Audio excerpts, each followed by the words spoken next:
Welcome language learners from all around the globe to Listen Up, the podcast that takes you on a captivating voyage through the English language. Whether you've just started your journey or have been navigating the intricacies of English for some time, this podcast is designed to be your trusty compass, guiding you towards fluency and unlocking the wonders of English. I'm your host, Karen, a passionate traveller and an experienced teacher of English as a second language. Join me as we embark on an exciting expedition filled with British history read by a native speaker. Together, we'll conquer the challenges and celebrate the victories of learning English as a foreign language. Each episode of Listen Up will immerse you in a variety of topics, from aspects of British culture, history, and literature. We'll explore useful vocabulary that will empower you to communicate confidently in English. If you want to read along with the podcast, head to my website www.onepawinthesand.com/ESL. The link is in the description.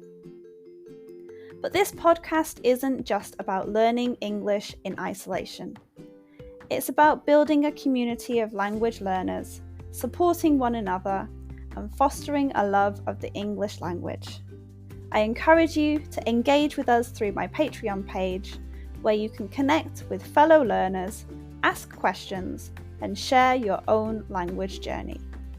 So, whether you're sipping tea in Tokyo, walking the streets in Sao Paulo, or studying in a bustling cafe in Berlin, Listen Up is here to accompany you on your quest for English fluency.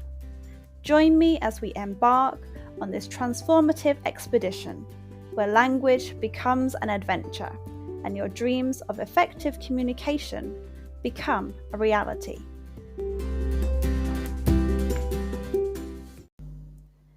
Today's episode is called Bog Snorkelling. England, known for its lush countryside, historic landmarks, and afternoon tea, is also home to some of the world's quirkiest pastimes. One such eccentric activity is bog snorkelling. While it may sound like something from the pages of a fantasy novel, it's very much real and delightfully weird. So let's dive, or should we say mudwade, into the fascinating world of bog snorkelling, where muck, mayhem and mirth converge. Bog snorkelling, an odd but oddly popular sport, has its roots in the peat bogs of Llanertid Wells, a tiny Welsh town nestled on the border with England. In the late 1970s, a group of locals decided to embrace the peculiar landscape of their surroundings and create a sport that was as unusual as it was exhilarating, and bog snorkelling was born. The sport of bog snorkelling is deceptively simple yet hilariously challenging.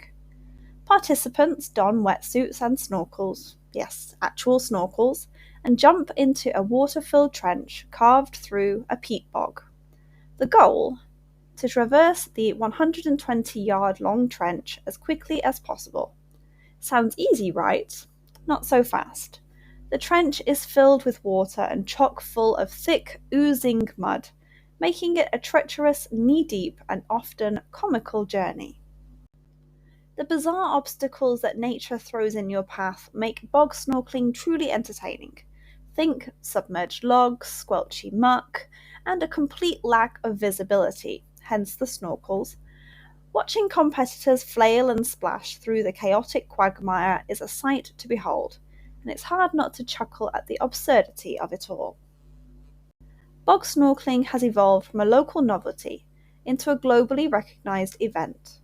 Every August, enthusiasts and brave competitors from all corners of the world gather in Llanertid Wells for the World Bog Snorkelling Championship. It's a day filled with laughs, camaraderie, and the chance to become the next bog snorkelling legend. So what are the rules? You get one of two bogs assigned at registration. There is no negotiation. You must snorkel 2 lengths of the bog, which are 110 meters in total, and touch the turn post above the water level. You are only allowed to swim soggy paddle with arms, no breaststroke or front crawl. You must swim with your face in the water, but can look occasionally to adjust your direction. You may use fins, but no monofins. You can't use webbed gloves or a full-face snorkel mask. Don't be slower than 2 minutes for the first length of the bog, otherwise you can't continue the second length. Fancy dress is optional, but encouraged.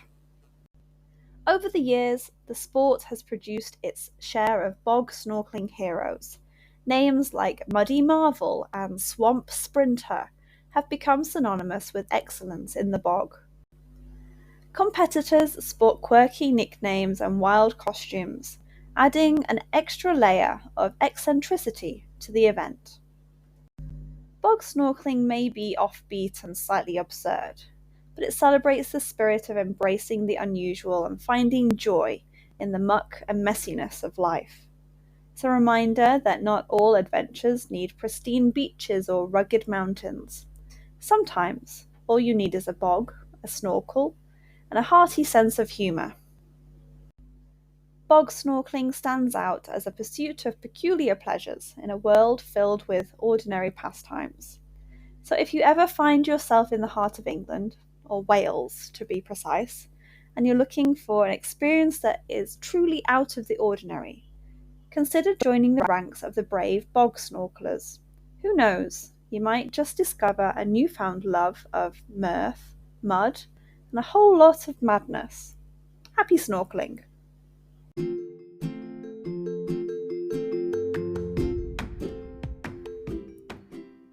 And that wraps up another episode of Listen Up. I hope you enjoyed learning about my topic today and practicing your English. Remember, the exploration doesn't have to end here. If you have any lingering questions or want to continue the conversation, I've got some great opportunities for you. First off, I offer private lessons for those of you eager to expand your knowledge further, whether it's practicing today's subject or exploring other topics. I'm here to guide you on your English journey. Reach out to me through my website or social media platforms, and let's embark on a personalised learning experience together. I have been involved with training people for more than 10 years.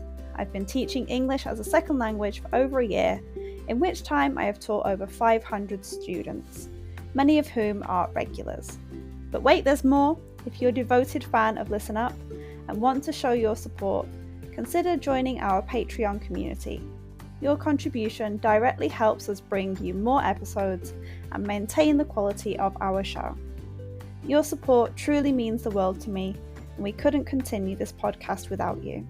So whether you choose private lessons or Patreon, or both, I look forward to staying connected and exploring the fascinating realms of English as a second language together. Thank you once again for joining us on Listen Up. Until next time, keep practicing.